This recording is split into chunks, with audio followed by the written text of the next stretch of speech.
what's awesome. Now, let me just start with, you're awesome. This place is awesome. The next couple speakers who I've already met, they're awesome. Wait till you hear Ken Medema. It's all awesome, right? Maybe even I'm awesome. The problem is that this is a word that I think we've overused to the point where it's become like devalued currency. It just doesn't mean what it used to mean. In fact, it's said that we've become an awe-deprived society. We have cut funding for the arts and music. We don't go outside as we once did as much to be awed by nature. The standards for excellence have been dumbed down to the point where I think people think that good enough is good enough, and good enough just isn't good enough. So when I think about what's really awesome, what I think about is things that I stand up for. So what do you stand up for? Increasingly, we're being asked to stand up for what we believe in. I stand up for amazing performances, for musical, athletic feats that are just extraordinary. I'm sure some of you were standing for the Super Bowl last Sunday. I stand up out of respect for the elderly. I stand up for the national anthem. I stand up for things that move me. And yet we just don't have as many things anymore that we stand up for. And so I want to bring you a story of one of the last times I stood up for something, because I think it illustrates my point today. So about 2.5 years ago, I was competing at Masters Swim Nationals at the University of Maryland.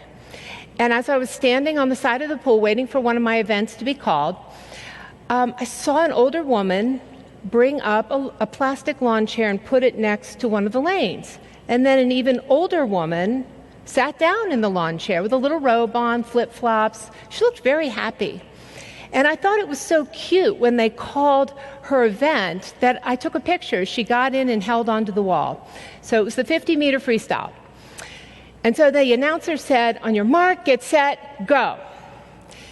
And off went Annie Donovan of Georgia Masters Swimming at the age of 97. And for the next 2.5 minutes, I watched something extraordinary happen. As she stroked down the pool, one arm at a time, everyone began to stand up. And by the end of her swim, after 2.5 minutes, the whole place was on its feet. The natatorium was screaming. And so it reminded me of the fact that you just want to stand up for things like that.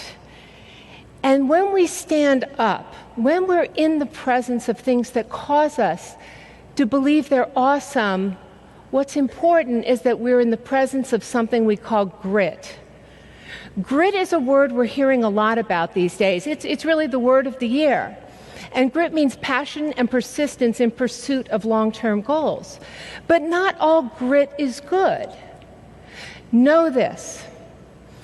Good grit inspires, and bad grit flaunts. I don't have enough time to go through all of this in depth, but I want to give you a little bit of a tour of what we need to look for and what we need to cultivate and embed in our organizations if we're going to inspire performance that truly is awesome. So there's something I call stupid grit. Stupid grit are people who have goals that are really bad goals, awful goals, horrific goals, like Adolf Hitler.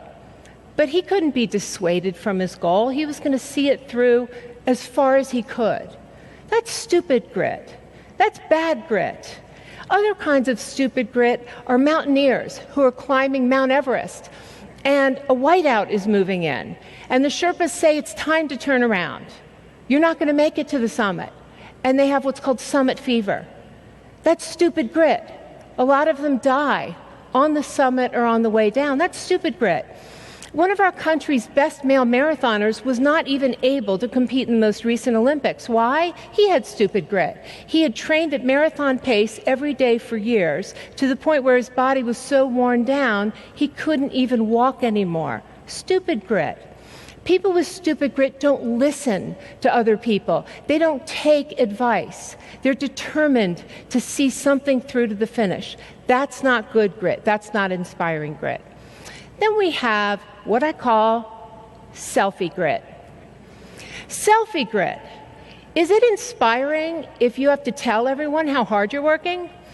If you have to tell everyone how great you are? Johnny Manziel, the most electric player in college football in years, won the Heisman Trophy as a freshman at Texas A&M. But he always had to do the money sign. You know, when he had a great play, it was all about him.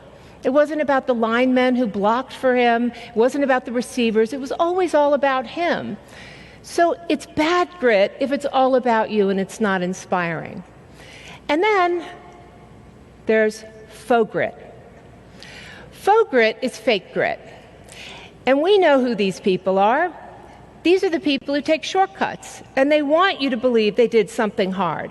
Lance Armstrong wanted us all to believe that he was this tough man who could overcome cancer and win the Tour de France. And he didn't do that. He was using performance-enhancing drugs the entire time. We have an epidemic of cheating going on in academic institutions, with PhD candidates faking or plagiarizing their research. That's faux grit. And then one of the most egregious examples of faux grit that I was looking into when I wrote my next book is when people pretend to have won the nation's top military honor, called the Medal of Honor. There are people who go to flea markets and they buy fake medals of honor, and they wear them, and they ride in parades, and they wave at people as if they had won the Medal of Honor. That's faux grit. That doesn't inspire anybody. Bad grit flaunts. But then we have good grit, and that's what we're going to spend a little bit more time talking about. Good grit. Now, we all know about the people who have what I call Mount Rushmore grit. These are the people whose actions have changed the course of history. They've changed the course of history because they stood for the best. They stood for the best in humanity. Their values were the kinds of values we stand up for. We stand up for honesty. We stand up against discrimination. Those are the things that stand at the turning points of history. The more I looked at the turning points in history, the more I found this kind of grit. The Malalas, the Martin Luther Kings, the people who, regardless of what was thrown at them, they didn't back down. And because of the way in which they didn't back down, and they took the abuse with dignity and self-regulation, that's how they got followers. Mount Rushmore grit changes history. Then we have what I call celebrity grit. So I was on the podium at my 25th reunion for Harvard University when J.K. Rowling gave this incredible speech, 2008. And it was about the benefits of failure. And you can still see this on YouTube. It's a remarkable, remarkable speech about risk-taking and failure. And one of the things I admire so much about J.K. Rowling is, yes, she's a celebrity. Yes, she's one of the richest women in the world. But she uses her celebrity for good. It's even been said that she saved reading for our children. And I can testify to that as a mother. All three of my kids, I couldn't buy one Harry Potter book, I had to buy 3 of them. And then they'd split up for the next 12 hours and go to their rooms and read these long, voracious sessions. When my daughter went to college, the only books she took with her were the Harry Potter books. J.K. Rowling changed reading, and she gave a generation of children a lot of pleasure in reading. But she also uses her money to fund good causes against sex trafficking and other things. But we have other celebrity grit. We have Dick Van Dyke. We have Oprah Winfrey. We have the woman who founded Spanx, Sarah Blakely, who has a phenomenal philanthropic mission. So that's another kind of good grit. Good grit inspires. And then we have what I call Mount Olympus grit. And these are the Michael Phelps of the world. These are the people who have changed our perception of what the body can do. Michael Phelps didn't set realistic goals or smart goals. He set unrealistic goals. We're not shooting for realistic, we're shooting for unrealistic at times. The kinds of things that make us stand up, One of my neighbors is Katie Ledecky, the most dominant female athlete in the planet right now. I've watched her since she was a little girl tackle swimming. I remember when her coach took her out for lunch at the age of 14 and said, "Katie, what's the best thing that could happen to you this year?" And she said, I don't know, maybe go to the Olympic trials? And he said, "Katie, try again, maybe." And she said, "Well, to go to the Olympics and win?" And he said, "Say it again." Say it louder. And she did. And from that day forward, Katie's training changed. Her mindset changed. Everything about her changed. Not that she wasn't extraordinary before, but she really carved out new territory in swimming. And so in the most recent Olympics, she is still the only woman to make a man's cut for the Olympic trials. But there's other people who are not just the gold medal winners, who are also Mount Olympus Grit. Think about the Paralympians. Think about the refugee team who went to the Olympics most recently. They too were athletes who pushed their bodies past what they thought they were capable of.